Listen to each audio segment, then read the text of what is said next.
Welcome back to the Scales of Success podcast. I'm joined today by Jennifer Gore-Cuthbert. She is the founding attorney of the Atlanta Personal Injury Group and also the founder and head business coach at Evergreen Business Coaching. Her law firm has been on the fastest growing Inc. list 2 years in a row, 2023, and a whole bunch of other accolades here on your About page that I'll probably waste the entire show talking about. How are we doing, Jennifer? Welcome. Hi, thanks for having me. Good to have you. So you've been running your law firm since 2013, correct? Yep. Have you always been in the injury and accident space, or is that something that you moved into over time? Only ever done personal injury for the whole 11 years since the day we opened the door. We've only taken personal injury cases. Awesome, love it. So I have a lot of conversations with attorneys. We do search marketing, we do social marketing, we do a lot of intake stuff. And over the last year, I have had more and more conversations with attorneys who are doing, like family or business, and they want to get into injury for a whole bunch of reasons, mainly money. What type of advice would you have for an attorney who is just getting started in injury or wants to get into injury? What would you tell me if that's something that I can do with? Well, I would say that if you're just trying to get into it for money, that's probably a bad idea.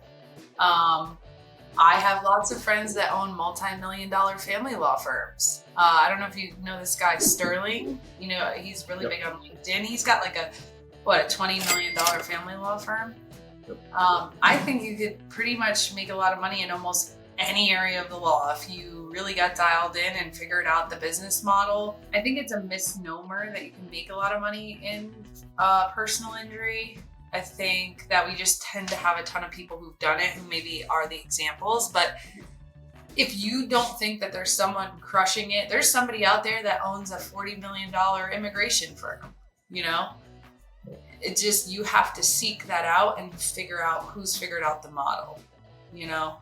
Yep, 100%. And I would agree too. I mean, I'm not an attorney, obviously, what do I know? But I do have access to a ton of data, a ton of conversations, and a lot of the injury lawyers that I do speak to, and just looking at the data, I mean, it's so really competitive, especially in markets like Atlanta, again, in South Florida, California, New York.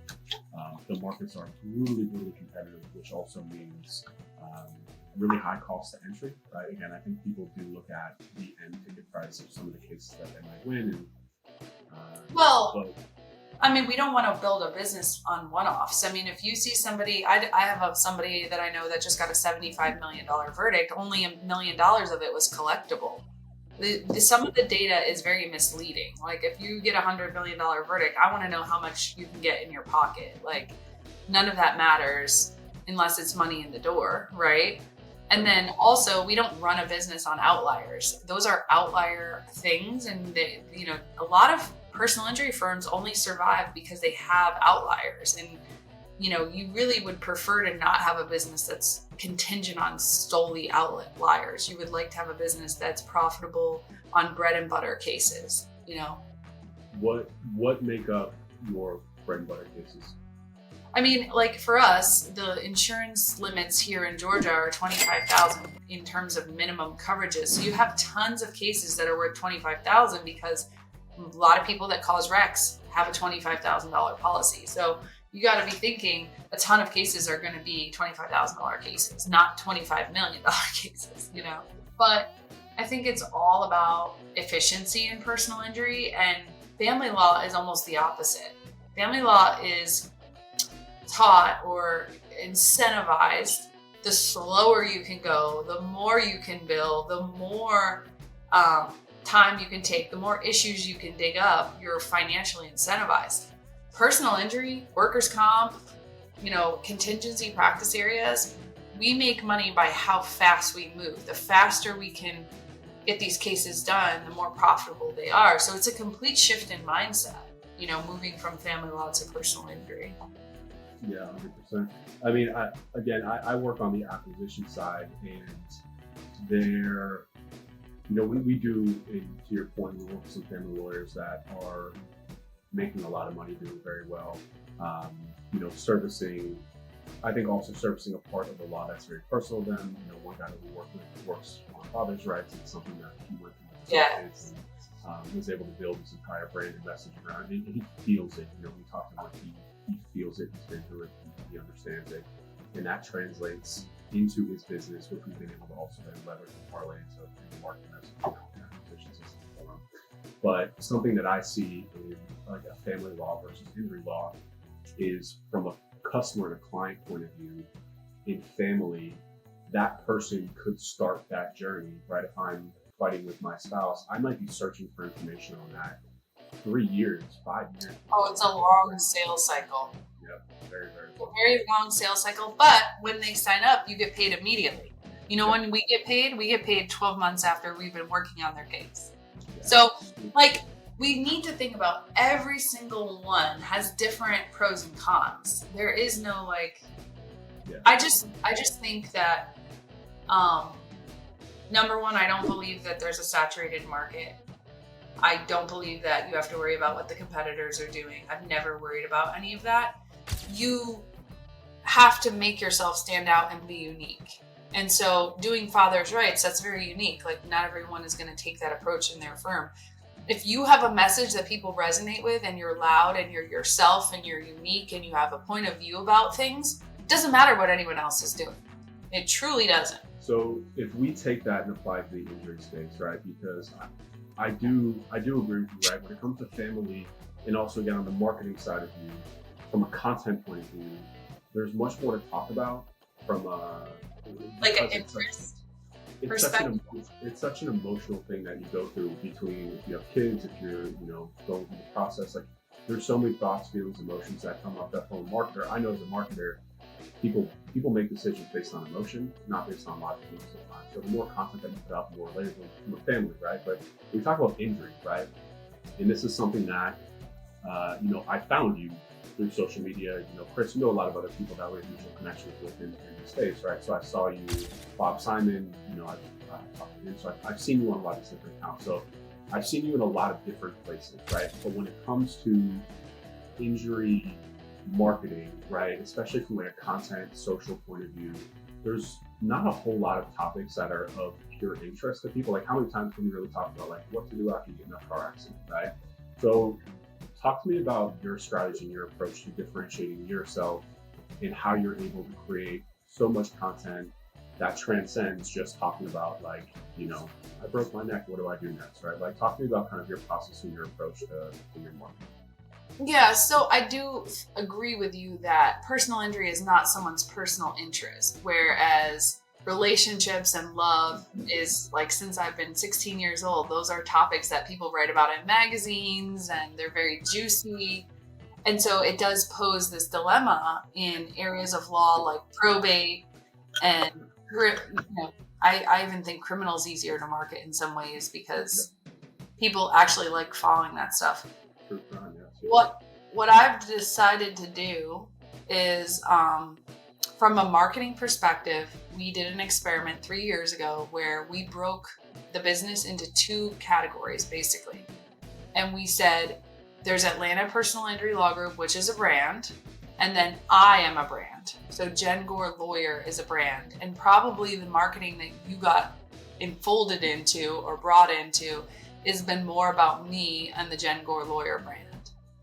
And so we do a lot of collaborations between those 2 brands, but they're distinctly 2 different brands. And what I realized is that people in general are intrigued by lawyers. Think of Suits. Think of all the legal shows that are not even real lawyers, they're just made up because there's such an interest around lawyers.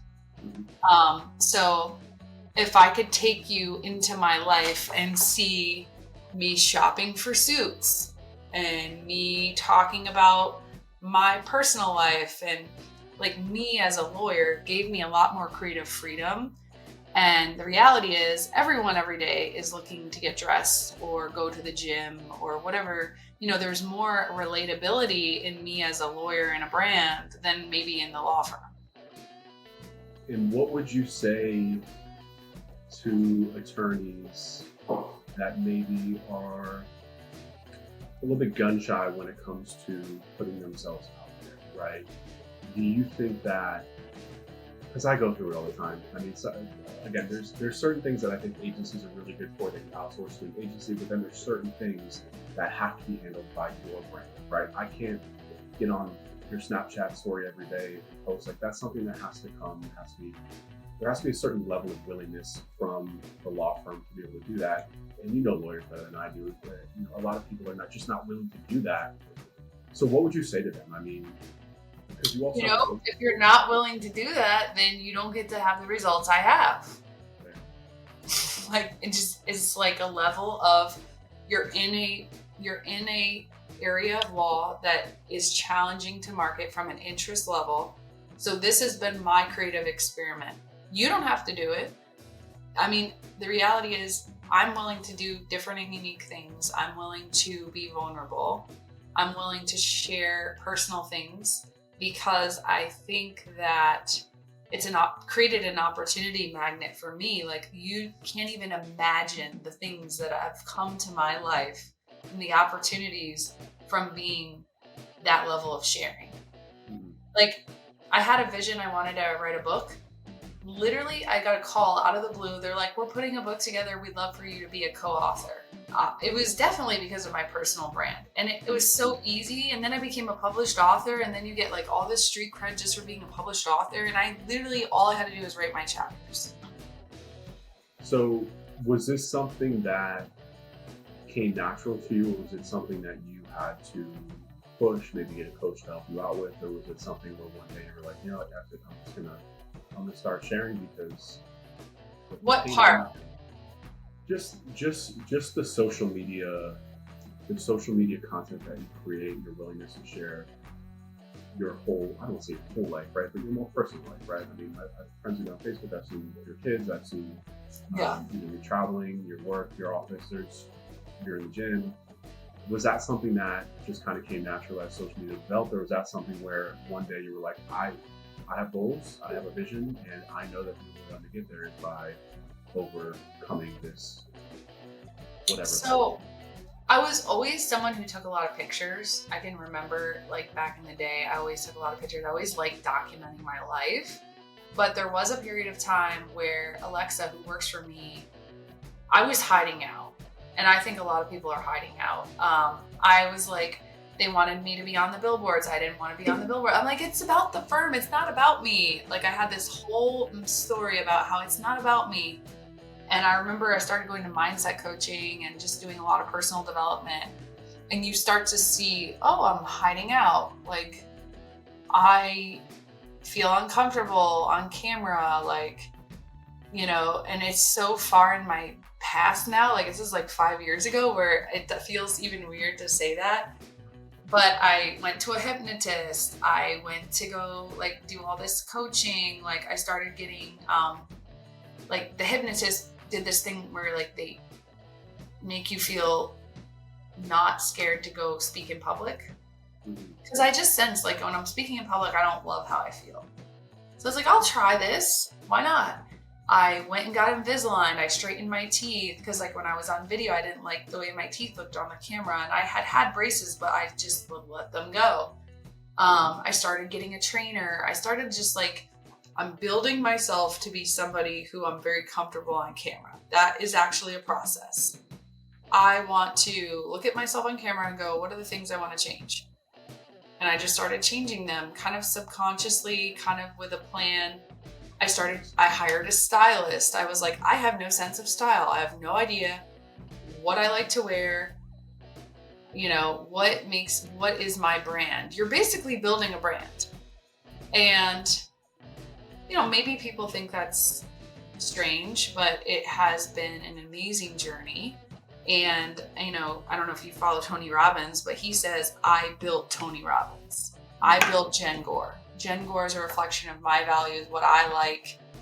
And a lot of people are just going through life and they don't even know who they are. They don't know what they stand for. They don't know what they like. They just buy things because they're cheap. They don't have a clear brand. I know my brand. I stand for my brand. And I think that's what's compelling about the whole thing. Yeah, I think the results speak for themselves. I mean, I don't think it's weird. built my business a lot of the same way. I'm actually a very painful introvert.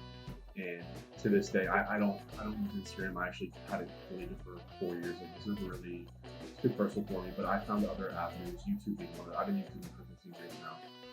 And I had 3 businesses, and I was never good on camera. I was always uncomfortable. When I remember in high school, I used to get like mini panic attacks when they would ask me to do that. It's not for me, I don't want to do it. But I read this book one time, and there was a quote, and I actually believe Tony Robbins' quote, where he said, change comes from when the pain of staying the same is too great, right? So essentially, when you become a business owner, you realize that I was working a job that I hated, 9 to 5, blah, blah, whatever. And I was 24 at the time. And I said, look myself in the mirror one day, and I was like, I'm going to wake up tomorrow and be 50, and my life's going to be the same. And it'll be over. Yeah. And so I hear that, and I hear self-awareness, which is a huge part of it, right? And being honest with yourself.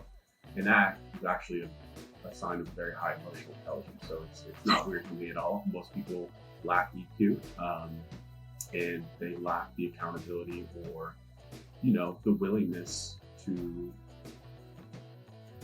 just make improvements in their lives and take one step forward every single day. And 2 years later, you're in a whole new place. You just take one step every day, So I appreciate it. I respect it. And I think that it's an important message for a lot of lawyers to hear, because again, I talk to 50 plus lawyers a month, and they come to us because they want us to just do all the work and do search marketing. And we can do that, but it's only going to take you so far. Let's talk about this, because this is a conversation I have with a lot of marketers. Would it be easier or harder for you to market a brand like mine? Easier. Why? Because you have so much content assets out there. Like the way that the internet works, the internet is a web. And the more information that you have out there, the easier it is for you to target stuff, the easier, people, like my wife 2 days ago was like, hey babe, we're out of Windex. Just said the word Windex. And then 2 days later, we're getting ads on our TikTok and our Instagram. Everything is connected, right? So the more content, the more assets that you have out there, the easier it increases the risk, right? So you have a clear brand, so there's not as much brand confusion. I think that if you want to hire great vendor partners, there's certain clients that are going to get prioritized. And I've experienced that because you are assisting in making their job easier because you're putting out volumes of content. Now, I don't do Instagram 24 hours a day. I batch content. I shoot, like you guys see today, I'm dressed in gym clothes. I'm not dressed to the nines like you see on my social media. I'm either, pretty much casual or in my full outfits. And you can shoot 6 hours and get 30 videos in one day, and then you don't have to shoot all these other days. That's totally possible.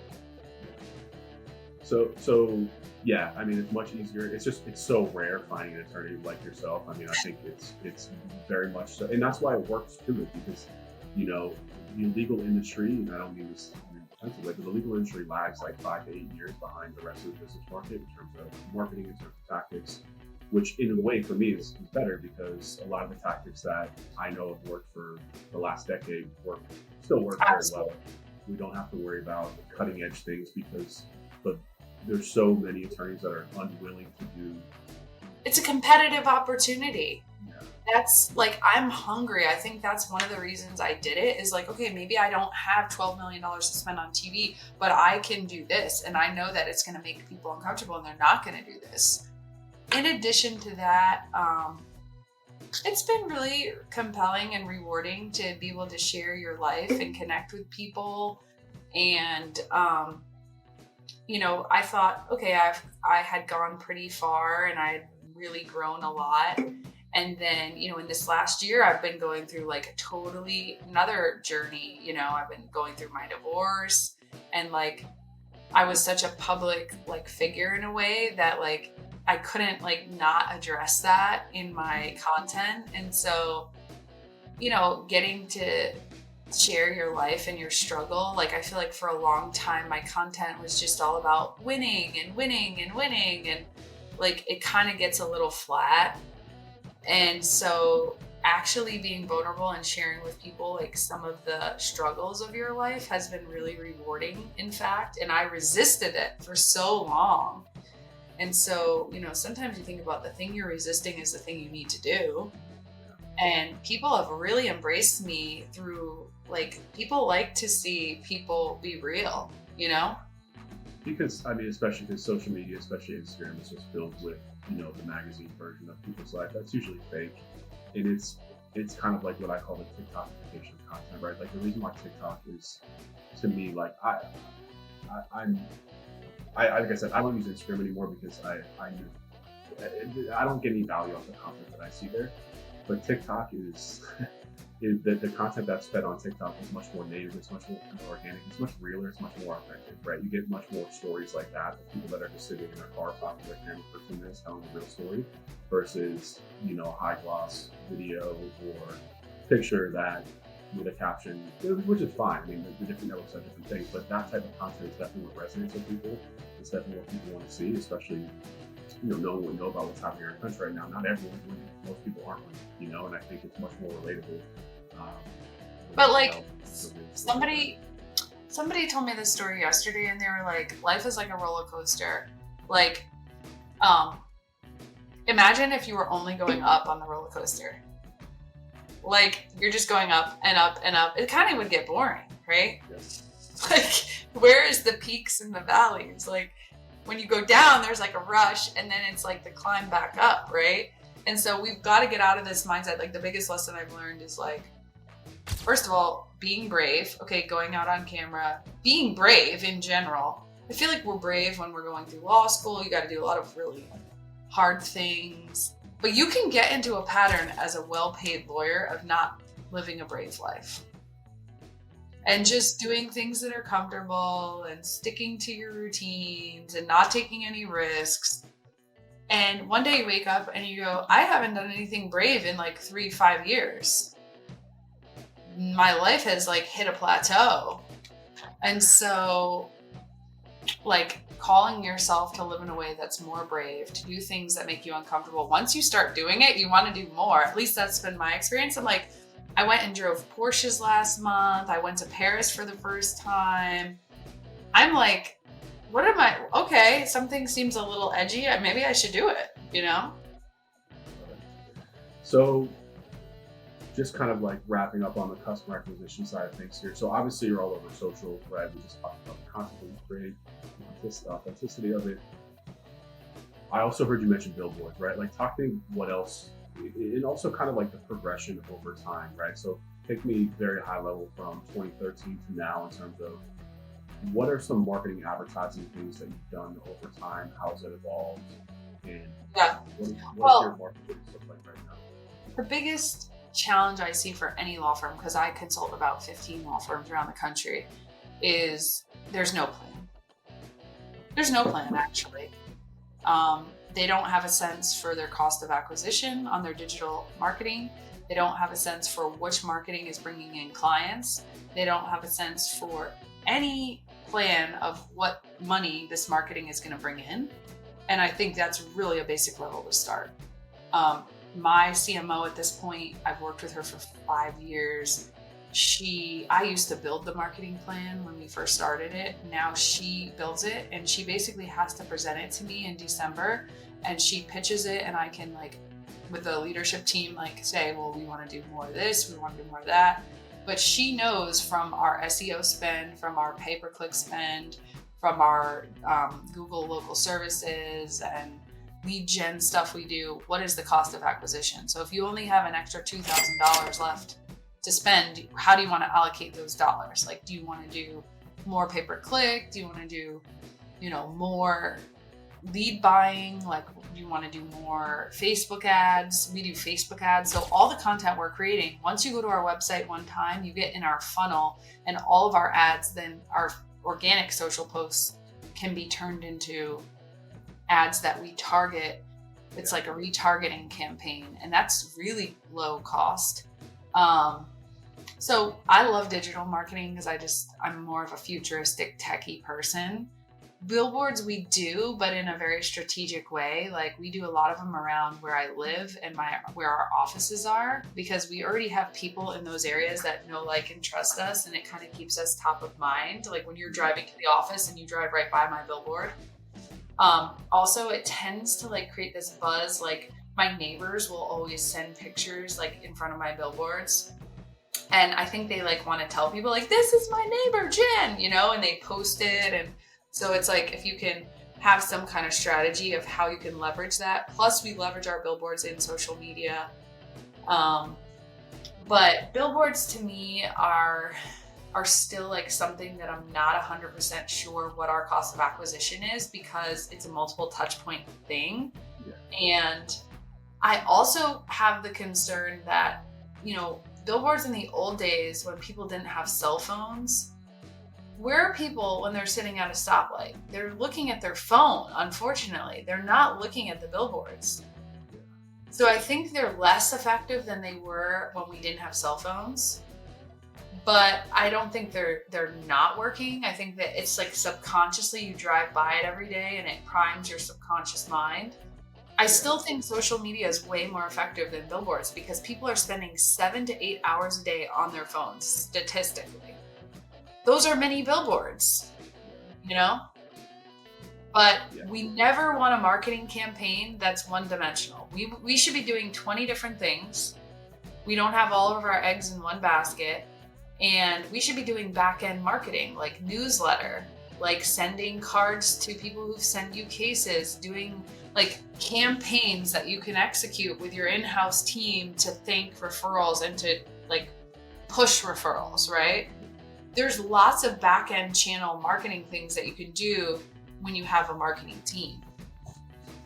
Yeah, 100%. Billboards to me, we run a lot of social media traffic too, a lot of ads. Like I said, I have 3 businesses, and this business, we have an ad that kind of pokes at billboards for attorneys a little bit. And the ad actually leads with me looking at a billboard kind of off in the distance. It says, "You've seen that billboard?" And it says, "Every billboard." It says, "No, you don't know because it's on phones." And it drives a lot of comments from attorneys who are obviously invested in billboards and swear by them. I agree with you. Some of the billboards, they have trees grown over them, especially if they don't go out and see their billboards. Yeah. So here's my professional opinion on billboards for attorneys. I think that they have their place in the marketing mix, but I think until you squeeze the juice out of the digital tactics before, and you have to also be very strategic about it. Again, I live in Miami. Billboards here are $25 grand a month. We get on 95, and yeah, there's a lot of cars that drive by. So, like from a marketing point of view, the way that you would quantify the ROI on that is from a cost per impression basis, right? So you go to no, not me. I mean, what does that do? It doesn't tell you dollars in the door. So exactly though, but if you're going to go to a billboard company or you're going to go to an out-of-home media company, they're going to tell you, oh, okay, 100,000 people drive by this billboard every single day. It's $10,000 a month, so your cost per impression, which you could then compare to your cost per impression on Google. No, it's not one-to-one. This is what I'm going to tell you. My analysis on managing your vendors is you have to have your own data that makes sense for you, and do not take the data that your vendor is giving you. I have gotten into many fights with a billboard company over that exact conversation. I bet. So anyway, so that's how they would sell it. It's great. That's something that's what they're actually doing. And agreed, it's not one-to-one, right? Like you can't. Their backs up against the wall because digital, almost to a fault, you can track everything, right? So I think digital actually gets over scrutinized, right? You're looking at your cost of acquisition from Google AdWords, from Facebook, which you can track down to percent, right? Which is amazing. But then, we work with some attorneys that are spending $500,000 a month on billboards, and I'm like fighting to work into the budget, and they're like, they're still like not comfortable with their cost per acquisition off of Google. But I'm like, we can actually track that, guys. We can actually see what that number is versus billboards, which is kind of a part in the wind, part in my friend. It really bothers me that lawyers will spend hours, time, very smart people tearing apart a case, nailing a deposition, obsessive, right? Then they'll spend $50,000 on a marketing campaign and be like, I don't know how to figure out the ROI. Come on, people. This is like, you're smart people. You know what it is? It requires a lot of infrastructure and tracking. Your intake has to be a machine. Yep. Your marketing cannot be quantified if your intake is a nightmare. Can't be.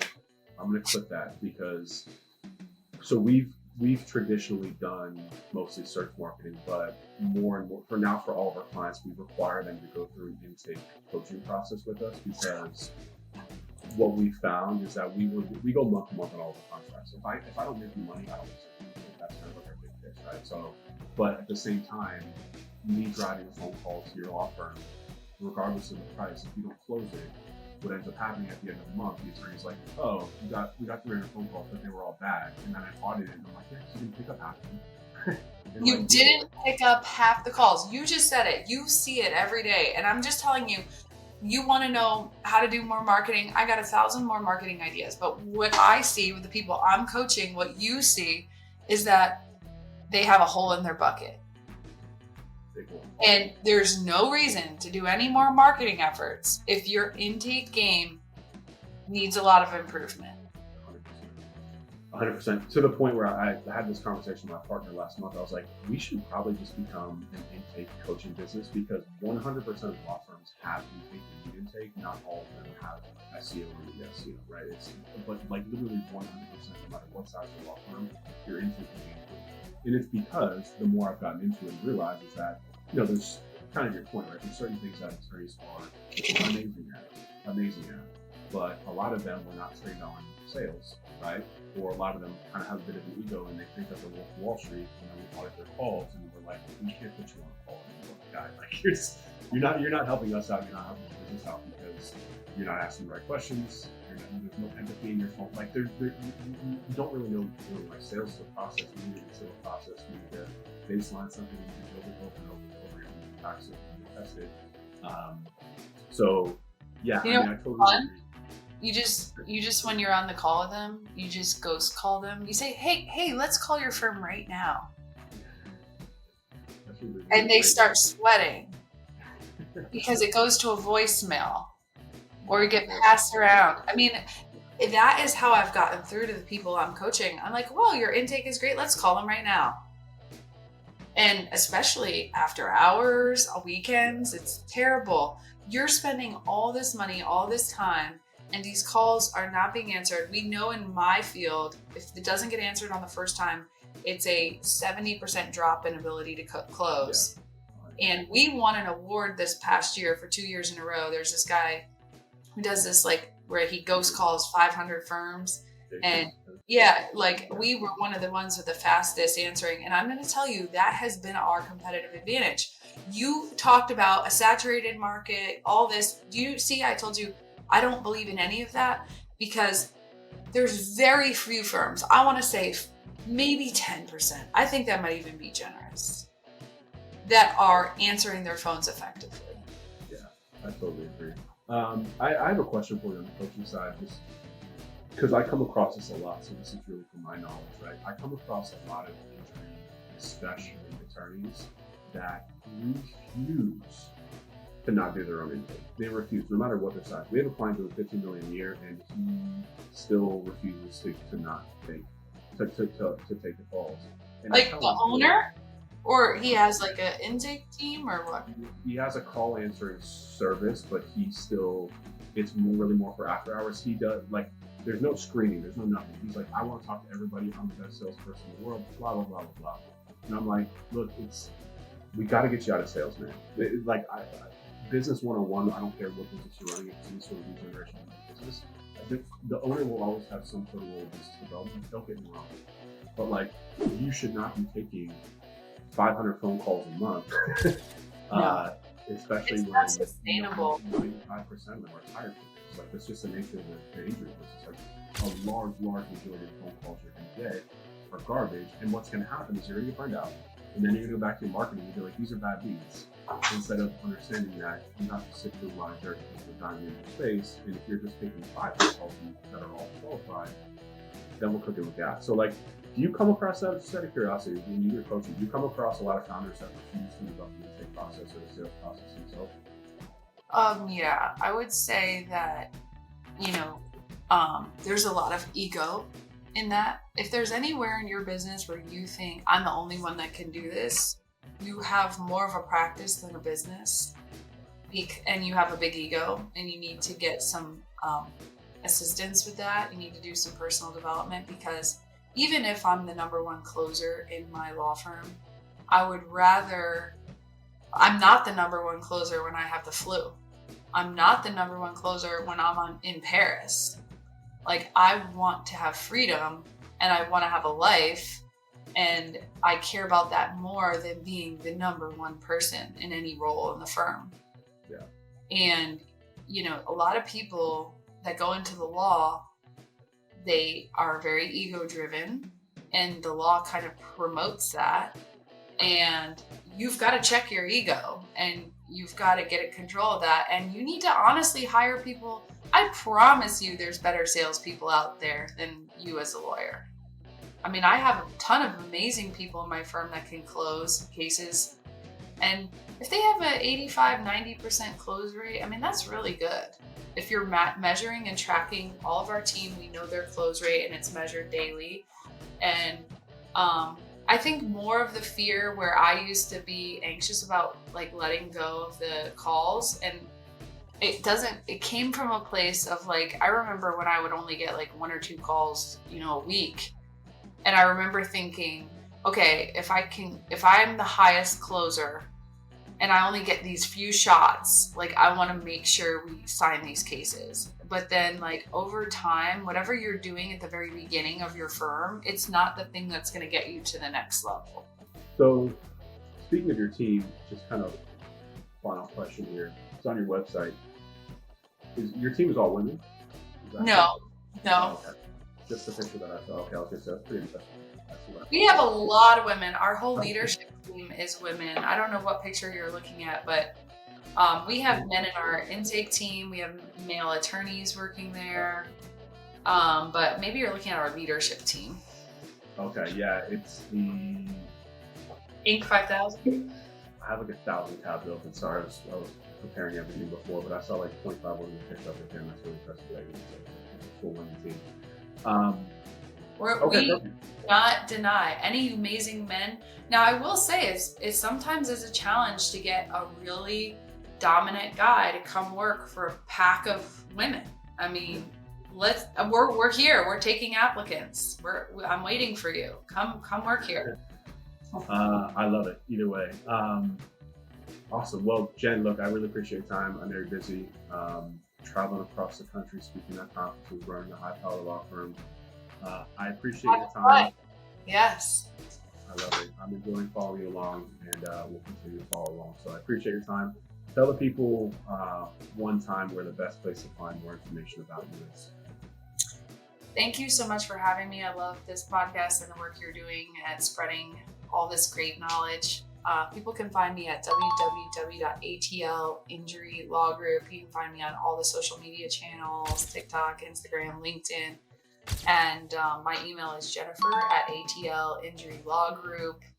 And you can find more about all the stuff we're doing, all the places we're going. We publish a conference tour schedule. So a lot of people send me messages about that. Where should I go and find more opportunities? There's so many great events coming up in the next few weeks. Thank you so much, Ryan.